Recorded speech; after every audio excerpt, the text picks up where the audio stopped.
And then we're going to be talking about what happens to Joseph Smith from 1834 to 36. So who's ever by lights, to turn them off, and here goes. Okay, remember we talked about that the New York Saints will now move from the New York area. Remember they were moving from Palmyra and also Colesville and Fayette. And where they're moving to is a little community called Kirtland. Now, this picture actually taken more recent today, but you can see the Kirtland Temple. We'll be talking about that. But Kirtland was a farming community. Do you recall we had 4 missionaries to the Lamanites that were the first Latter-day Saints to come into Kirtland? What were their names? Parley P. Pratt. Okay, Peter Whitmer Jr., good. He's a seamstress, kind of tailor by trade. Oliver Cowdery. Good, okay, perfect. Ziba Peterson. So recall they come down here into Kirtland. Maybe I can do this. Okay, as they arrive in Kirtland, remember that Parley wants to be able to share a copy of the Book of Mormon with an old preacher that he had known there in the Kirtland area. And this preacher was somebody that had many different congregations. What is his name? Sidney Rigdon. Not necessarily a cute man, but nevertheless. Okay, there he is. There's our Sidney Rigdon. Well, Sidney Rigdon's baptism will eventually lead to the baptism of about 120, most of them involved in some kind of congregation that he was a part of. Now, as the saints start to come down to Ohio to join with Sidney Rigdon and others, they will come on the Erie Canal, and they will get off the canal in a place called Fairport Harbor. So along this canal, there will be various harbors along the way, and Fairport is here in Ohio, and then they would merely get like a stagecoach wagon to work their way to Kirtland. Now, once Joseph Smith is in Kirtland, recall that he had translated the Book of Mormon, but he now wants to translate what scripture from English to English? Okay, the Bible. And so what this kind of shows, it's a different kind of translation. In so many respects. It's not a Reformed Egyptian, but rather than writing out the entire text. You think of translation, you're going to get the commas, you're going to get the semicolons. Joseph's just going to indicate which verses need to be changed, and here's showing then a kind of transcript as he goes through. So it's not exactly verse by verse, but it's like, oh, change this verse, and add this into this verse. And we recall that we as a people believe that the Bible is the Word of God as far as it is what? Translated correctly. So what Joseph then is doing, he's going, yeah, that's correct. Oh, no, not this verse, and let me change it. Okay, recall as Joseph now arrives there in Kirtland, he goes straight to the general store. Who's our owner of the general store? Newell K. Whitney. Recall that as Joseph gets off his sleigh, he steps off the sleigh, he sees Newell K. Whitney up there dusting snow off the porch. I don't know, where are those that have never seen snow? Touch snow? Okay, we all, okay. I'm going, Hawaii, maybe not, So this would be the time that Joseph calls him by name. Newell says, you have the better of me, sir. I can't call you by name. And then Joseph says, I'm Joseph the prophet. So the Newell K. Whitney store, Joseph will first meet Newell, and then as we find him today, after he's gone through the tar and feathering and now returning back to Kirtland, where he and Emma will live, will be on the 2nd floor of this Newell K. Whitney store. So if you were to say, big events happening on the 2nd floor, that's where you'll get something called the School of the Prophets will be held on the 2nd floor. That's where Joseph will receive what we know of today as the word of wisdom. In other words, Mormons can be picked out in any kind of riotous crowd. They are your non-drinkers, we trust, non-smokers, kind of thing. And you'd say, where does Joseph get this wisdom, word of health kind of code for us to live by? Be up here on the 2nd floor. Okay, here's another look at the Newell K. Whitney store. And down here, if you were a shopper, this is where you would buy groceries, you'd buy any kind of clothes, hats, needles, threads. It's like a big variety store. It's your Walmart of its time. You know, whatever you wanted, and then they would store things upstairs to be sold eventually downstairs in the store. Oops, sorry. Okay, I wanted you to see this. Do you remember for Joseph, he concluded he's not going to stay in Kirtland a long time because he still really wants to translate this Bible. And so he moves out to Hiram, Ohio. And recall, living across the street from the Johnson was which man? Simon's Ryder. And notice here he is showing his tombstone. And recall that he's your man that he says to Joseph, if you can't spell my name right, then you can't call me on a mission. And recall, he's the one that then rips up his missionary license and becomes an apostate, and actually someone that assists him in the tar and feathering. But you can see even on his tombstone, his name spelled with Y, Simon's Ryder. Okay, this was the John Johnson farmhouse. And I think even by today's standard, you'd probably look here where we live here and you would say, wow, that's really kind of a great house. Recall, Father Johnson's got about 300 acres. And he's now inviting Joseph and Sydney, along with Emma and the twins. Can you name them? Joseph and Julia, good. Murdoch, Smith, good. To come there and to live in his home. The room where Joseph and Emma are staying will be right over here to this side. And recall that there was a man in the mob named Mr. Waves, who Joseph kicked in the face, and notice he kicks him so hard he lands outside the room and onto the front porch.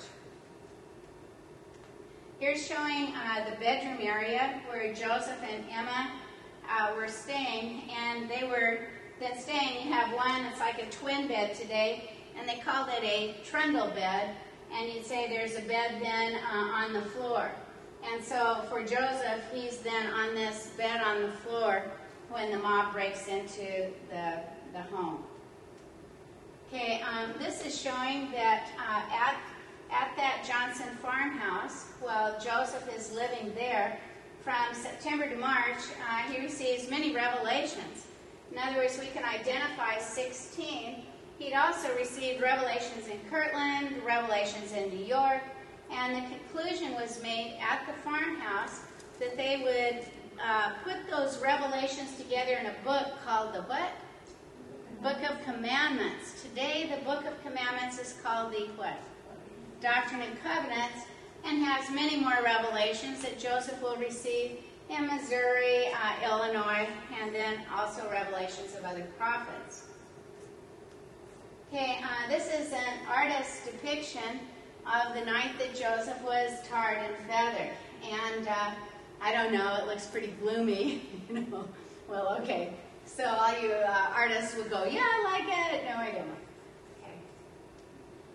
Also, then, as Joseph now, once the tar and feathering is over, he's been now chased to Cincinnati. Recall, as we're leaving class, he's now writing to Emma, saying to Emma, he wished to spare your life and that of our daughter Julia, their only living child. Now out of the 5 that they've had, they've got this little baby Julia. Joseph says to go back then and to live with Newell K. Whitney and ultimately in the store. When they get back to Kirtland, there are always people coming to town that had something to sell. Some of you perhaps have seen the old movie Pete's Dragon by Disneyland kind of thing. And you see people coming to these little kind of communities. They've got a wagon, and suddenly in that case they're holding up a little bottle saying this bottle will cure toothache, it will cure baldness, it will cure, you know, your sore toe, it will cure, you know, heart. And you'd say there was also a man who came into Kirtland, and he had a lot of, well, he had a few Egyptian mummies. And you can imagine, wow, guy's got Egyptian mummies. We haven't seen that. and he also had some papyrus scrolls. Joseph asked to borrow in the evening one of the papyrus scrolls as the man was staying in town, and the man said, sure. Joseph then took the Urim and Thummim. He now looks through the papyrus scrolls and he reads, I, Abraham. Okay, where can I read the translation of those papyrus scrolls today? Pearl of Great Price, good. And here's showing a fragment, and you know how you can see as you look in the Doctrine and Covenants going to Pearl of Great Price, you see the facsimile number 1, facsimile number 2, and you'd say, where are all of these coming from? These were in the kind of scrolls then that this man had with the Egyptian mummies as he now comes into Kirtland. So what happens to Joseph in 1834? He's not only continuing to work on this Bible translation, where he's translating this verse and then this verse and adding in the plain and precious parts, but he's also then translating what we know of as the book of Abraham. Okay, the big item that goes on between 34 and 36 will be the building of the Kirtland Temple. Now, the Kirtland Temple will be the very first building that the Latter-day Saints will combine their efforts to build. So, you know, if you were to say, is it a meeting house? Is it a tithing barn? Is it a stake center? And I'd say, no, their very first building will be the Kirtland Temple. The word temple in Hebrew means palace, and as great as you saw John Johnson's farmhouse looking, or the Newell K. Whitney store looking, I think you'd be able to say just the height of the ceiling, the fancy, you can probably see here, the carving, the benches, the altar system here, Melchizedek priesthood altar. You can see that great effort now goes into building this building. When Joseph first announced to the saints that they would be building a temple in Kirtland, one of the saints came forward and said to him, let's build the temple out of logs. And Joseph says, oh, you know, should we build it just out of logs? Joseph said, a temple out of logs, he says, I cannot build a temple out of logs to my God. In other words, I may be able to live in a log cabin, but not a place where Christ could come and rule and reign. Now, Joseph indicated that he saw this building in vision. And as a result, the saints now will begin to work very hard to be able to build this beautiful Kirtland Temple. Now, where they will first go, you have to quarry the stone. And I realize, you know, an odd term, but how you do so, you go to where there are a lot of, you know, solid rocks. You take tools, you even have a kind of blasting powder, and you get these huge stones that are now taken down the streets and then placed to build the temple. The temple that was built by the saints, here's how it used to look. And you describe, this is much more representative than the white building we see today as it's all been painted white. You have the doors in the front were actually in olive green, the roof red, and all of these around here, the casings around the windows are blue. Now, okay, so with that, you'd say the temple itself had 3 stories and a basement. The basement, if you ever get a chance to go down and look, you go down to the basement, and what you're going to find is the whole building is standing on trees. And you look, and if you didn't look at the kind of ceiling of the basement, you can still see the bark, and you can still see some branches. And if you didn't look up, you'd go like, I'm here in a forest, although it's dirt on the ground. So today, we would say, oh, wow, what are the chances your building needs steel reinforcements, but it's still standing on top of these kind of cut-off old tree trunks.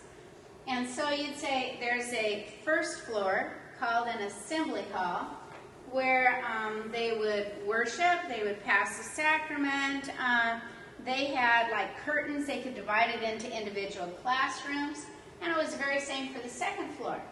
But on the third floor, they actually held school.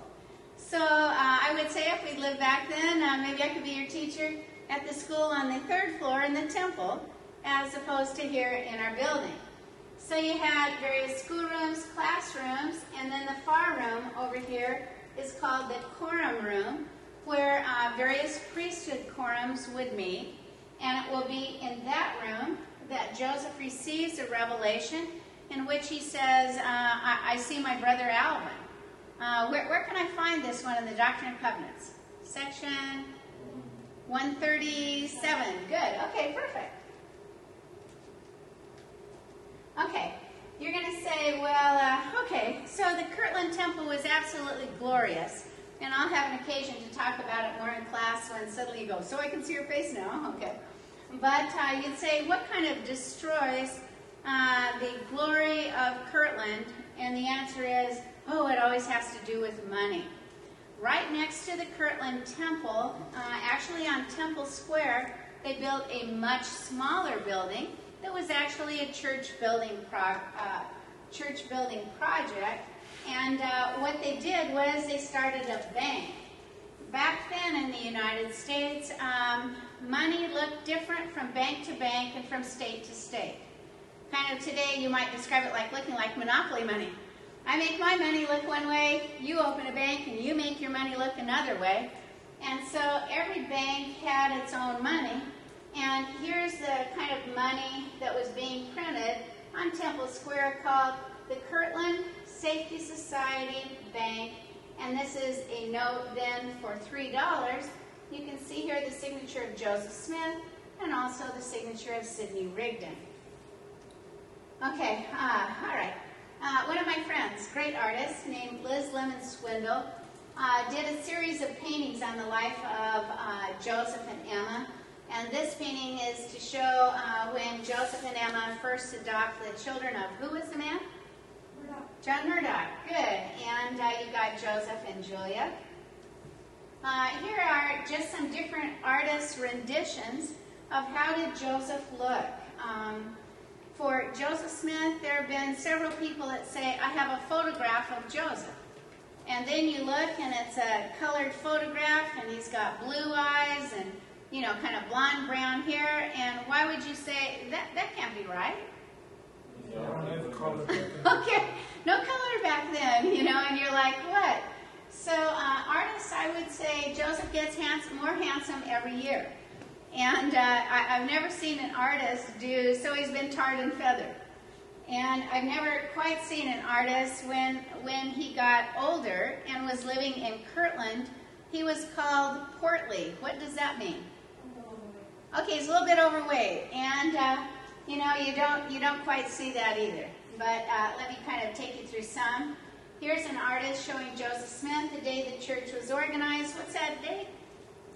April 6th, good, 1830, good. Here's one that actually goes kind of back to the time period. It was kind of a big deal at that time to have sideway looks. And they would actually put you up to something and they would curve it out, you know, they'd draw it all out. And then, you know, you'd say, well, there's a shadow, and then they would color it in. So this probably is a pretty close idea of what he's looking like. Here's an artist's depiction of Joseph then with manuscripts in hand. This one, some will say, this one's close. And I think you look and you go, maybe so. You know, his eyes do look pretty penetrating to me. Okay, here's another where you'd say the sideways thing was a big deal, a silhouette. Another one. Here's showing himself with his brother Hiram.